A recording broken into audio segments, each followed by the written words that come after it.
Olá, você que está me ouvindo, este é o episódio de Natal. É para fechar esse ano com esse episódio muito cheio de significados. Você deve estar curioso, principalmente em relação à minha convidada. Olha que pauta mais interessante. Medicina, trilhando o passado, vivendo o presente e vislumbrando o futuro. Eu sou Denise Brasileiro, pediatra, nutróloga, e hoje nós vamos conversar sobre a medicina. Aí você pode perguntar, Denise, mas por que você vai falar de medicina num podcast que você orienta a alimentação, que você fala sobre os cuidados com as crianças, esse envolvimento com a alimentação? Por isso mesmo, porque eu sou médica.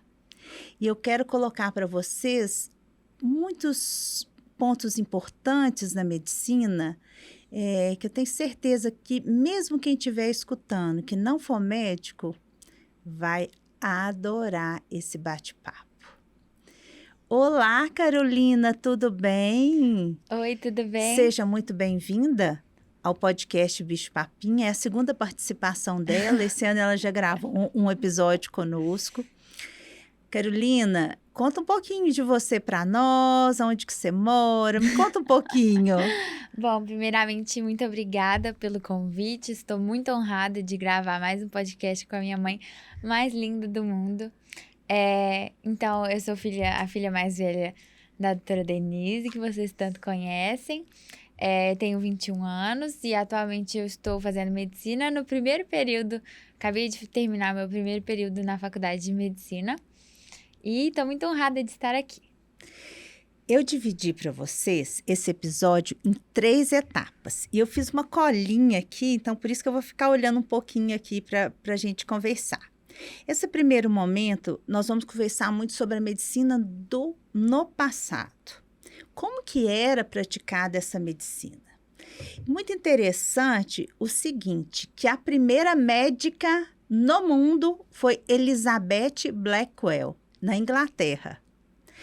Ela formou em 1849. E sabe o que eu descobri? Que ela foi rejeitada várias vezes pela universidade, que depois ela acabou fazendo o curso, que foi uma universidade em Genebra.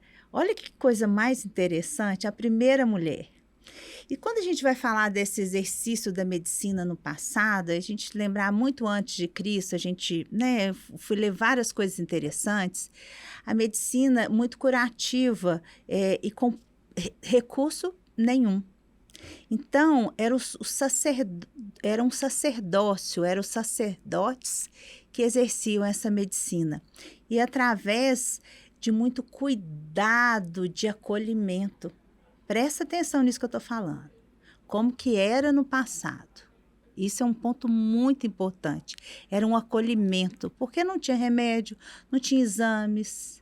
Muitos problemas emocionais que eles achavam que fosse aquela pessoa pudesse estar com algum espírito, com alguma coisa do mal.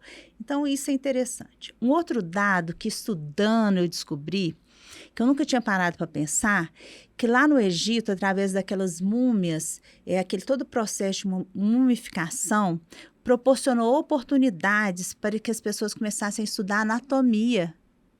E aí isso deu um avanço muito grande em toda essa questão da medicina e dos aprendizados. Então, em cada lugar do mundo, teve a sua contribuição para a medicina.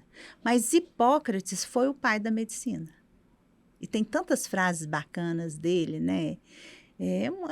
É muito lindo a gente estudar isso.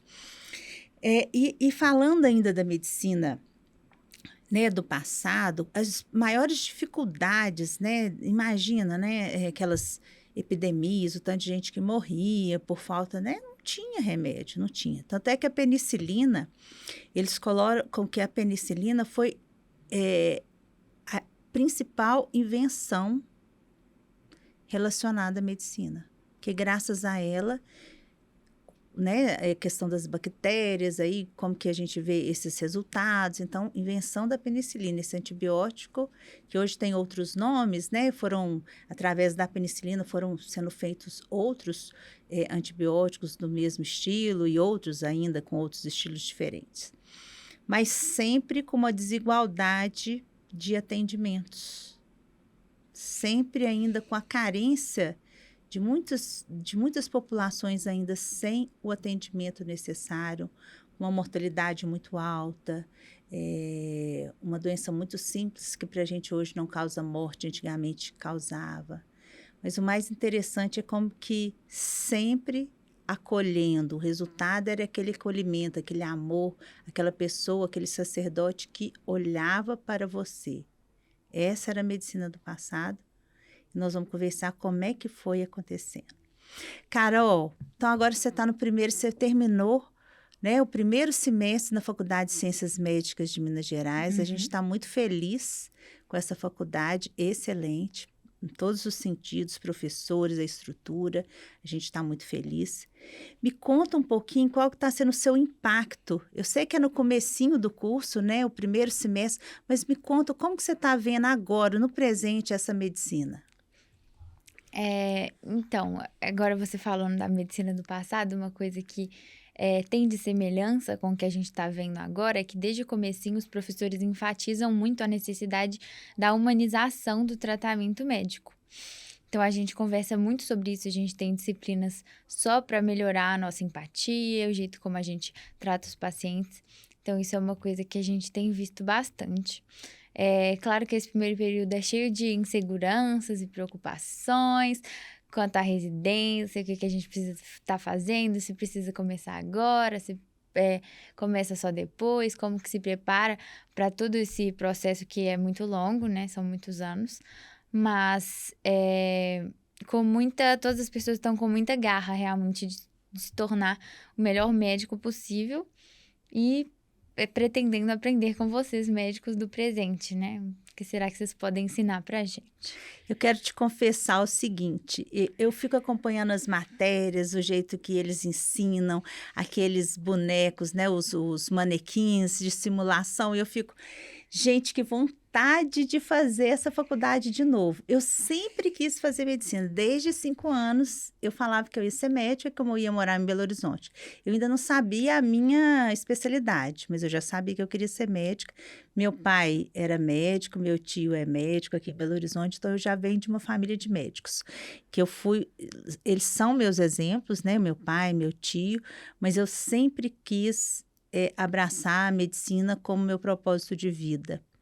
E eu vou te contar uma coisa tão legal que eu fiquei muito emocionada na semana passada, que a minha primeira paciente de consultório, quando eu abri o consultório, a Daniela. Essa foi uma paciente que me chamou muita atenção. Ela formou em medicina, gente, semana passada. Eu fiquei muito emocionada porque eu fiz pediatria no Hospital das Clínicas, depois eu fiz terapia intensiva no grupo Neo Center e eu estava pegando um dos meus plantões depois que eu acabei a residência, então era ainda novinha pós-residência de terapia intensiva, e a hora que eu cheguei para pegar o plantão, a Daniela estava tendo uma parada cardiorrespiratória, e eu fui fazer esse atendimento, né, a reanimação dela. E nessa reanimação eu vi que o que tinha levado ela à parada cardíaca era um pneumo. Gente, esqueci até o nome para falar, eu fico emocionado como vou falar. É um pneumotórax, é quando entra o ar dentro do pulmão e isso comprime tudo, ela não consegue respirar e entrou. Mas aí, logo eu fui fazer a manobra e chegou o meu chefe. Deus é tão maravilhoso comigo, eu nunca fui abandonada nesses momentos difíceis. Nos fáceis, muito menos, mas nos difíceis também não. Aí meu chefe, Dr. Marcos Janus, que eu sou muito grata a ele, que eu aprendi tudo de terapia intensiva, ele foi um dos meus principais mentores. Ele chegou, ele fez a drenagem junto comigo, ela ficou bem e formou em medicina, gente. E foi minha primeira paciente de consultório. Mas isso enche a gente de uma alegria. É muito importante a gente entender que, independente da sua profissão, você faz a diferença na vida das pessoas. E a medicina você consegue fazer muito mais vezes, se você pensar no outro, se você se colocar no lugar da outra pessoa. Carol, e você sente que os seus colegas também, eles já estão envolvidos nisso? Sim, os professores, eles criam dinâmicas, né? Eles criam bastante projetos para que a gente possa desenvolver esse lado humano mesmo, porque principalmente nessa era da tecnologia, você falou dos robôs, dos manequins que a gente usa, fica muito fácil você ter um atendimento mais robotizado, você ter uma medicina mais técnica, até com o surgimento da inteligência artificial, né? Ter uma medicina muito técnica, muito certinha, né? E aí a gente vê que a gente precisa melhorar as nossas habilidades sociais, e aí a gente tem várias. Tem até uma aula só para isso, que é uma aula de formação na comunidade, que a gente sai da nossa zona de conforto e a gente encontra novos horizontes ali para que a gente possa se desenvolver como pessoa primeiro, para que a gente possa ser uma melhor pessoa e assim atender melhor os nossos pacientes. Então, é bem legal e eles estão batendo bastante nessa tecla. Acho que tem essa aula em 8 períodos diferentes. Que legal. Então, sim, é bem legal. E hoje, a gente está misturando essa questão do presente da medicina, o passado e o futuro. E você falou das tecnologias, então, assim, a tecnologia, essas inovações na medicina que já estão acontecendo agora, modificaram o cenário completamente, em todos os sentidos, tanto para o sentido do bem quanto para o sentido do mal. Nós duas vamos falar muito aqui para vocês a respeito disso. Então, as novas tecnologias, o que acontece com isso? Se elas forem bem utilizadas, elas vão abranger uma população. Elas vão proporcionar diagnósticos mais precoces, e a gente sabe que quanto mais precoce, principalmente essas doenças mais graves, quando a gente descobre no início, a gente vai poder fazer tratamentos que serão mais efetivos. E a gente pode trabalhar prevenção. Hoje, com a inteligência artificial, com essa questão dos dados, com essa questão da telemedicina, que promoveu chegar um cuidado especializado lá naquela comunidade, lá distante, ou capacitações de médicos que não poderiam sair do seu local, que eles estão trabalhando para ir fazer uma especialização, ou eles podem trocar ideias com outros médicos que estão em grandes centros, ajudar a interpretar um exame. Então, isso tudo, gente, é resultado, é medicina que traz resultado. Mas ainda existe a desigualdade, e a desigualdade de oportunidades de receber esses cuidados. Você enxerga esse cenário, Carol? Quais são as suas ideias em relação a esse cenário dessas inovações? Elas são muito benéficas no sentido que você falou, que dessa troca, né? Porque você consegue somar as inteligências de vários médicos, de vários profissionais, não só para ensinar, né? Para instruir, mas também numa situação de risco, uma situação nova, você consegue ter várias perspectivas somadas, não só presencialmente, mas você consegue ter uma visão muito até global, né? Várias línguas, pessoas de várias nacionalidades falando sobre um assunto. Eu acho que eu vi uma cirurgia que foi televisionada, que vários médicos participaram, que eles conseguiram, que foi um resultado muito legal. E realmente essa tecnologia, ela proporciona muitas coisas boas, né? Mas a gente também tem muito medo, né? Das coisas ruins que a tecnologia pode trazer. O que você acha? O meu maior medo são as informações. Hoje a gente vive numa era de informação, e junto com essa informação, muitas informações erradas. Informações que fazem com que você tome decisões erradas, principalmente em relação à saúde do seu filho, que é o nosso foco aqui do podcast, em relação à alimentação do seu filho. Trazem angústias para o coração das mães, dos pais, com essas informações que prometem curas, essas informações que vão te vender um produto que pode fazer mal para o seu filho. E a gente está aqui nas redes sociais, a gente está aqui no podcast Bicho Papinha para a gente trazer informações de qualidade. Por isso que eu quis muito gravar esse podcast para acender um alerta para você que está me escutando. Procure e escolha quem você vai ouvir. É um profissional que tem essa competência para poder estar trazendo uma informação de saúde? É um profissional que teve uma formação boa? É um profissional que tem profissionais junto com ele trabalhando em prol da saúde? Fica essa reflexão. Nenhuma tecnologia vai substituir um profissional junto com você. Um profissional que vai te direcionar em busca de saúde, de bem-estar físico, emocional. Para você conseguir colocar em prática tudo que você sonha, tudo que você quer, mas de uma maneira muito bacana, tá? Eu faço essa reflexão e volto ainda para a gente tentar falar como que na nutrologia, quais que foram os principais avanços que a gente viu e a gente sempre comenta com vocês. E o principal deles é uma nutrição voltada para aquela pessoa, não uma nutrição que o que eu preciso comer é o que você precisa comer. Porque hoje a gente tem uma tecnologia que ajuda a gente a ter essa nutrição mais personalizada. E uma coisa muito interessante dessas tecnologias novas, que tem me ajudado muito, é a questão da telenutrição, que aí eu tenho atendido pacientes fora do país, pacientes no Brasil todo, do Mato Grosso, de estados do Nordeste. Muito interessante isso. E o mais interessante são as histórias, como que eles conseguem encontrar a gente. E muitos foi porque estavam escutando o meu podcast. Olha que legal. Então, a gente tem que aproveitar dessas tecnologias boas para a gente trazer para a medicina essa humanização, esse contato, que a gente pode muito conversar com vocês. E a relação médico-paciente é o diferencial daquele médico.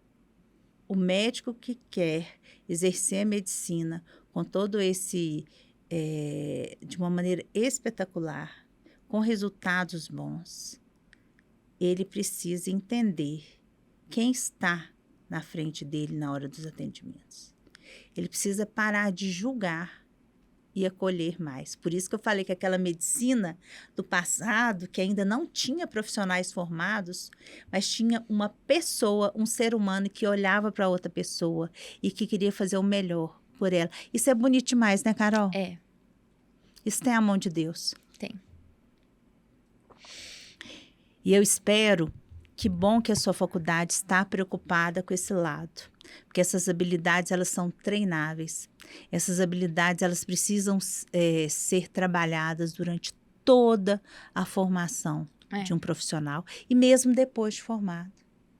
Você vê o tanto de curso de capacitação que eu tenho feito para essa questão da comunicação empática, dessa questão de entender o outro. A gente não para de estudar, né? Ainda mais com esses avanços, ainda mais com esses avanços que a gente percebe, né? Tanta coisa nova, então a gente tem que ficar, precisa ter esse conhecimento, porque senão a gente vai ficar ultrapassado demais. Eu tenho uma pergunta. Que você falou que tem muitas informações nesse mundo de muitas... são informação para todo lado, né? Tem informação para todo lado. Como que você seleciona os materiais que você vai estudar e como que você tem um norte, assim, para saber para onde ir nessa questão do estudo? Porque se tem muitas informações, como você se informa nesse mundo? Sim, por exemplo, isso que a gente fala de uma curadoria, que é o que eu tenho feito muito para os meus colegas em termos da nutrologia pediátrica. Eu não recebo essa curadoria, mas eu procuro, por exemplo, voltar para capacitações das principais sociedades mundiais. Então, de nutrologia tem a Sociedade Europeia, Academia Americana de Pediatria, a Sociedade Brasileira de Pediatria. Eu procuro seguir e tentar envolver no que está sendo veiculado por essas sociedades médicas e das principais universidades, os principais centros médicos do mundo. Uhum.